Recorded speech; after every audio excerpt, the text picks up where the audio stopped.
नमस्कार दोस्तों, मेरा नाम है अमित। स्वागत है आप सबका एडवांस्ड कोड पे। और इस वीडियो में बात करने वाले हैं भारत की ही private company Larsen and Toubro द्वारा बनाए गए रडार्स के बारे में, जो कि उन्होंने डिफेंस एक्सपो के दौरान शोकेस किए थे। तो ये किस प्रकार के रडार हैं उनके बारे में बात कर लेंगे। तकरीबन 5 या 6 तरह के ऐसे रडार एल&टी ने शोकेस किए थे। तो सबसे पहले बात कर लेंगे एल&टी के फायर कंट्रोल रडार के बारे में। और ये एक शॉर्ट रेंज का रडार है जिसकी रेंज तकरीबन 25 किलोमीटर तक की है। इसे स्पेशली बनाया गया है कि टारगेट को वो हायर प्रिसीजन के साथ ट्रैक कर सके और वहीं पे ही अपने टारगेट को ऑटो मोड में लॉक करने में सक्षम है। और उसके बाद आपकी परमिशन मांगेगा कि निर्देश मिसाइल को भेजने है या नहीं। तो ये सारी कैपेबिलिटी ऑटोमेटिक की गई है, जिसकी वजह से जो रिस्पॉन्स टाइम है वो कम है। वहीं पे ये रडार कैपेबल है किसी और दूसरे सर्च रडार से इनपुट लेने में।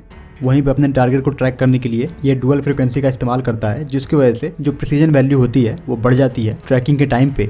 और जो आपको एक्यूरेसी मिलती है वो 0.5 मिली रेडियन की मिलती है। तो यहाँ पे जो मिली रेडियन है आप जानते ही होंगे, एंगुलर मेजरमेंट की यूनिट है। तो जो ये एक्यूरेसी देगा वो 0.5 मिली रेडियन के अंदर फॉल करेगा। इस रडार में जो इलेक्ट्रॉनिक काउंटर मेजर है उसका भी ध्यान रखा गया है। और उसको अचीव करने के लिए अलग अलग तरह के जो लो साइड लॉब एंटीना होते हैं या पल्स कोडिंग होती है, तो उन सबको यहाँ पे इम्प्लीमेंट किया गया है। और ये जो सिस्टम उन्होंने शोकेस किया था डिफेंस एक्सपो में, तो वहाँ पे नेवी के लिए भी और लैंड वेरिएंट में भी दोनों रूप में इस तरह के जो FCR हैं वो उन्होंने प्रपोज किए हुए हैं। अगर भारत में इस्तेमाल होता तो सही है, नहीं तो इस तरह के सिस्टम को एक्सपोर्ट करने की भी उनकी प्लानिंग है। बात करेंगे अगले रडार की, और इसका भी एक मॉडल शोकेस किया गया था एल&टी के द्वारा। और ये है 3 डायमेंशनल एयर सर्विलेंस रडार यानी कि 3D ASR। तो ये एक ship born pulse Doppler radar है जो कि L बैंड के वेव्स का इस्तेमाल करता है। और इसको एल&टी ने एक JV में डेवलप किया है इजरायली एल्टा के साथ मिलके। तो हर तरह के इलेक्ट्रोमैग्नेटिक कंडीशन में ये रडार अपने टारगेट को डिटेक्ट करने में सक्षम है, जबकि इसकी रेंज तकरीबन 400 किलोमीटर तक की है। तो ये हर तरह के टारगेट को डिटेक्ट कर सकता है, चाहे वो सरफेस टारगेट हो या फिर एयर टारगेट हो, मनूवरेबल हो, नॉन मनूवरेबल हो, तो हर तरह के टारगेट को ये डिटेक्ट कर लेगा। बात करते हो इस रडार में क्या खास है, तो ये अपने बीम्स को सरफेस के बहुत क्लोज छोड़ने में सक्षम है। वहीं पर इस्तेमाल करता है कोहेरेंट पल्स डोपलर टेक्निक का L बैंड के साथ, जो कि इसको जो पेनिट्रेशन पावर है वो ज़्यादा देता है। इसमें जो मॉड्यूल लगे हैं वो सॉलिड स्टेट ट्रांसमीटर्स हैं। और ये भी इस्तेमाल करता है डिजिटल बीम फॉर्मिंग का। तो अपने आप में ही है जो भी आजकल के मॉडर्न एरा के रेडार्स हैं उनसे कम्पीट करने में सक्षम है। बात करेंगे एल&टी के अगले रडार की, तो वो है प्रिसीजन मोनोपल्स ट्रैकिंग रडार यानी कि PMTR। तो इसे एल&टी ने खुद ही बनाया है। जिस भी तरह का उनको एक्सपीरियंस मिला है अलग अलग जॉइंट वेंचर से, तो उस एक्सपीरियंस को यहाँ पर डालकर ये रडार बनाया गया है।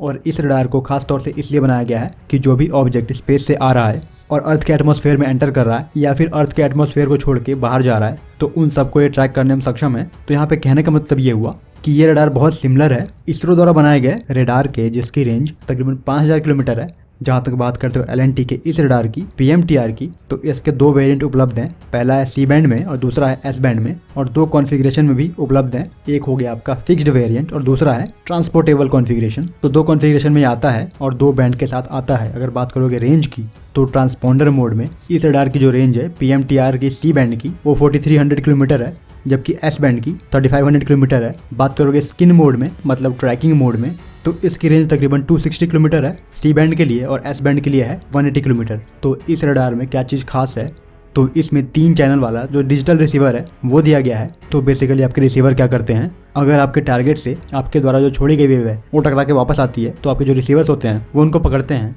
तो जितने आपके पास रिसीवर होंगे, टारगेट के पकड़ जाने की जो पॉसिबिलिटी है वो उतनी बढ़ती है। तो यहाँ पे 3 चैनल बेस्ड जो रिसीवर है वो लगाया गया है। यहाँ पे इलेक्ट्रो ऑप्टिकल जो ट्रैकिंग है उसका भी ऑप्शन दिया गया है। बात करोगे ट्रैकिंग मोड की, तो 2 स्पेशल ट्रैकिंग मोड दिए गए हैं इसमें। वहीं पे जो भी डेटा आ रहा होगा वो आप रियल टाइम में देख पाओगे अपने स्क्रीन पे। तो कुछ इस तरह के जो फंक्शन है वो दिए गए हैं इस रडार में।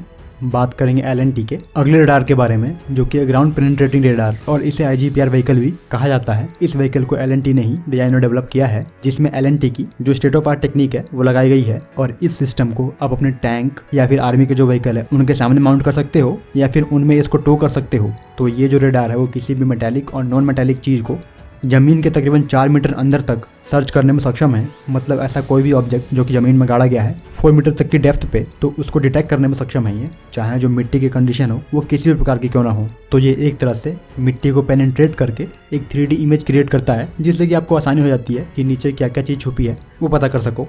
वहीं पे LNT के द्वारा एक और रेडार शोकेस किया गया था और ये है dual band stabilized tracking system. तो बेसिकली ये एक precision shipborne tracking system है जो कि स्पेशली बनाया गया है एरियल टारगेट को ट्रैक करने के लिए, और ये इस्तेमाल करता है dual frequency dual polarized S और K बैंड का। तो इनमें जो लोअर फ्रीक्वेंसी है उनका इस्तेमाल करता है ये इनिशियली टारगेट को पकड़ने के लिए, और जो हायर फ्रीक्वेंसी है तो वो हाई प्रिसीजन के साथ टारगेट को पकड़ने के लिए छोड़े जाते हैं। तो इस रडार को भी शिप के साथ साथ लैंड वेरिएंट में इस्तेमाल किया जा सकता है। तो ये तो कुछ मुख्य रडार जो कि LNT ने डेवलप किए हैं और इन्हें डिफेंस एक्सपो के दौरान शोकेस किया गया था। तो फिलहाल इस वीडियो में इतना ही रखते हैं। जय हिंद।